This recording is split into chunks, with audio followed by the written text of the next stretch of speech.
उससे पूरे देश में लोग इंस्पायर्ड हैं।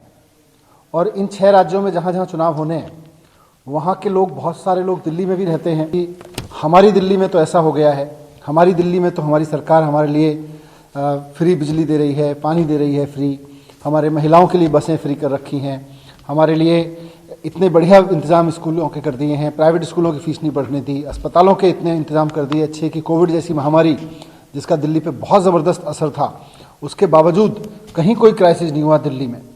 तो ये सारी बातें इन 6 राज्यों के लोग जो हैं, जो अलग अलग राज्यों से दिल्ली में रहते हैं, वो भी अपने अपने घर में, अपने गांव में, अपने कस्बे में लोगों को बताते हैं। और वहाँ से फिर लोगों की डिमांड ये आई कि हमारे राज्य में भी ऐसा हो सकता है। अगर दिल्ली में 80% आबादी को बिजली फ्री मिल सकती है तो उत्तर प्रदेश, उत्तराखंड या बाकी राज्यों में, पंजाब में, गोवा में, गुजरात, हिमाचल प्रदेश में क्यों नहीं मिल सकती है। अगर दिल्ली के सरकारी स्कूल अच्छे हो सकते हैं तो पंजाब के सरकारी स्कूल, उत्तराखंड के, उत्तर प्रदेश के सरकारी स्कूल अच्छे क्यों नहीं हो सकते हैं। हिमाचल प्रदेश के, गुजरात के सरकारी स्कूल अच्छे क्यों नहीं हो सकते हैं। गोवा के सरकारी स्कूल अच्छे क्यों नहीं हो सकते हैं। तो ये सारी चीज़ें उन राज्यों से उठ रही थी। वहाँ के राज्यों से लोग डिमांड कर रहे थे, मुख्यमंत्री जी से भी मिल रहे थे, नेशनल काउंसिल के लोगों से भी कह रहे थे भाई आप अपनी पार्टी को यहाँ लेके आएँ, और कई पार्टी के सदस्यों ने भी ये बात कही। तो आज फिर ये सर्वसम्मति से निर्णय लिया कि पूरी पार्टी ज़ोर शोर से चुनाव लड़ेगी। पंजाब, उत्तराखंड, उत्तर प्रदेश, हिमाचल, गुजरात और गोवा के विधानसभा चुनाव लड़े जाएंगे। और वहाँ पर उन्हीं मुद्दों पर जिनके लिए दिल्ली में केजरीवाल जी के मॉडल के रूप में देखा जा रहा है, वहाँ के लोग भी केजरीवाल जी के इस मॉडल को मौका देंगे, लोगों के बीच इसको रखा जाएगा।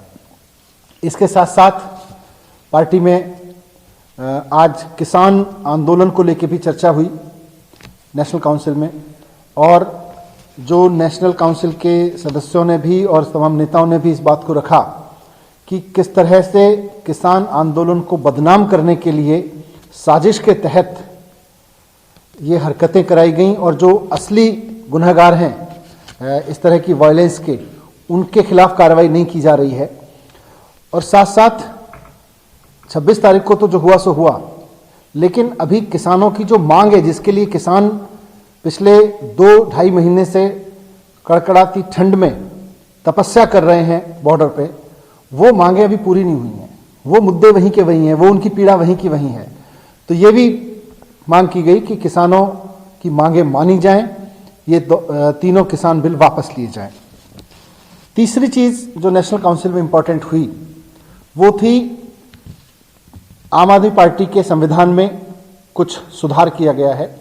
पिछले 9 साल के अनुभव के आधार पर ये देखने में आया है कि हमारे कुछ संविधान के क्लॉज पार्टी के आगे बढ़ने में व्यवहारिक दिक्कत पैदा कर रहे थे, और खासतौर से उन राज्यों में जहां पर पार्टी आगे बढ़ रही है, धीरे धीरे नए पैर जमा रही है, वहां भी कुछ ऐसी क्लॉज थी जो दिक्कत कर रही थी।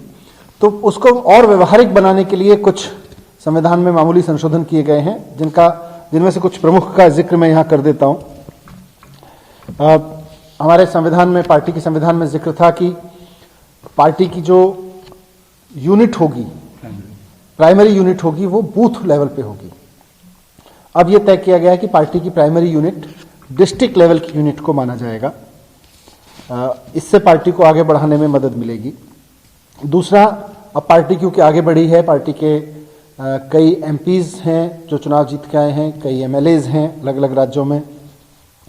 तो एमपीज और एमएलएज, वो जो भी इलेक्टेड एमपीज और एमएलएज होंगे वो पार्टी के नेशनल काउंसिल के सदस्य होंगे, और जिन राज्यों के वो एमपीज या एमएलएज हैं वहाँ की वो स्टेट काउंसिल के सदस्य वो बाय डिफ़ॉल्ट बन जाएंगे।